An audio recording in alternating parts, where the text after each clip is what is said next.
Aloha everybody, so I'm Rebecca and I'm in Keauhou Bay and I'm just trying to save this bay from a bungalow resort development. This bay is extremely local, as you can see. It is also the home to the endangered monk seal, the endangered sea turtle, the endangered fruit bat. This historical bay, King Kamehameha III's birthplace, it needs to be protected. Kamehameha Schools is trying to build a bungalow resort here, okay? 43 buildings, 150 rooms in vacant land that actually protects the bay from golf course pollution, from the fertilizer, from the weed killer. And they want to build this, take all of this, clear out all of this land, this vacant land that's been protecting the bay for many, many years. And I'm just trying to bring everybody's attention to this. Bungalow Resort definitely is going to have a lot more cars. Okay, what's going to happen with a lot more cars?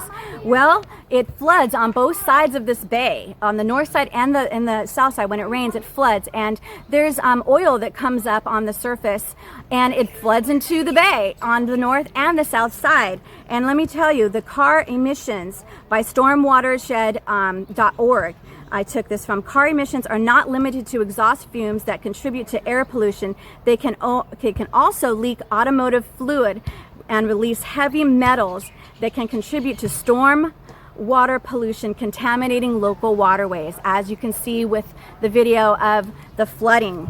Okay, so guys, this is really happening. And I also wanted to let you know that Kamehameha Schools, I have given them all of this information. I have almost 7,000 signatures opposing this bungalow resort, and they're not listening to it. But let me also tell you that Keauhou Bay is listed as impaired water by the United States Environmental Protection Agency. Okay, so it's basically listed because of turbidity. Now, turbidity is material suspended in water, such as soil particles and silt, algae, and other decreases the passage of light through the water. Okay, now what this can do is this can clog fish gills, reduce resistance to disease in fish, lowering growth rates and affecting egg and larva development. As the particles settle, they can blanket the stream bottom, covering the coral, which is going to kill it, especially in slower waters, and smother fish eggs. Okay, that is the United States Environment Protection Agency.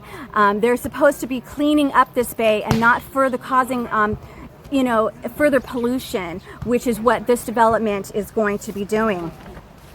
Now, I also want to let you know that there's going to be a lot more people here. Look at this small bay. This is an extremely small bay, and this beautiful locals right here are enjoying it.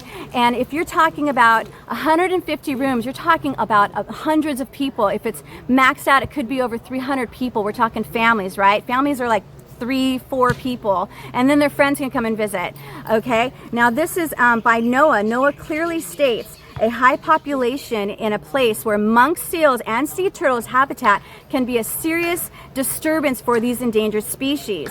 Developing a bungalow resort, guys, is going to impact this bay so much. Now, NOAA basically has also put in a recent study. Scientists from NOAA used social media to monitor human activities around endangered Hawaiian monk seals. They discovered that human disturbance, most commonly with selfies, have basically disturbed the Hawaiian monk seal. Okay, guys, so that's another thing that's happening. Another thing that's happening is that this bungalow resort actually goes against the cultural impact statement law, okay, which basically states, now as you can see, I'm in the canoe club here in the bay. Okay, this is a canoe club that's been here for, I don't know, 50 plus years, you know what I'm saying? So this, if you're talking about a lot of people in this bay, it's going to go against, it's going to be challenging for this canoe club to practice their canoe practices, their canoe races, you know?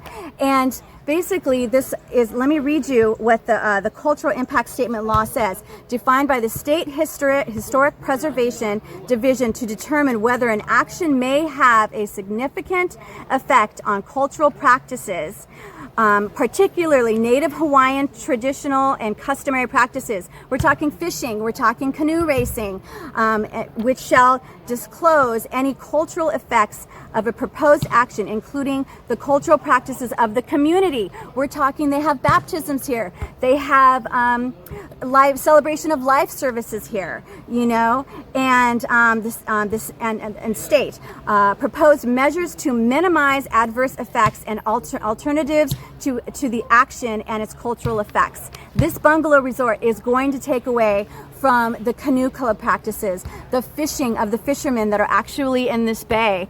Like I said, the baptisms, the celebration of lives. This is such an extremely small bay, guys. This is it. This is pretty much it. You can see all the sides right there, you know? And guys, I want to also explain to you about what NOAA states. Now, NOAA is the National Oceanic and Atmospheric Administration. Now they're talking about coral bleaching. Coral bleaching is occurring more frequently in Hawaii. This is what they state. Coral bleaching has increased in frequency and severity since 1996. NOAA scientists and partners have determined that the key drivers of the bleaching were environmental factors, human impact, sewage effluent, and urban runoff, guys. This is pretty much stating that coral bleaching, which is basically coral dying, you know, is because of human development, okay? And it's pretty much stated by the top scientists in the world. So guys, please stand, support saving this bay. BigIslandSupport.com/Save K-Bay has my petition, almost 7,000 signatures there opposing it. Please add to it. We also need to have people going into Kamehameha Schools office, talking to Marissa Harmon. I'm going to put her phone number down here. Talk to her, make a meeting, and stand to save this bay. This is one of the last historical bays in the state of Hawaii that has not been overly developed. And if we do not save this bay, guys, we are putting the endangered monk seal in danger, the endangered sea turtle in danger, the fruit bats, because of the sediment and the pollution that no development can stop, okay? Thank you for standing with me. I appreciate it. Aloha.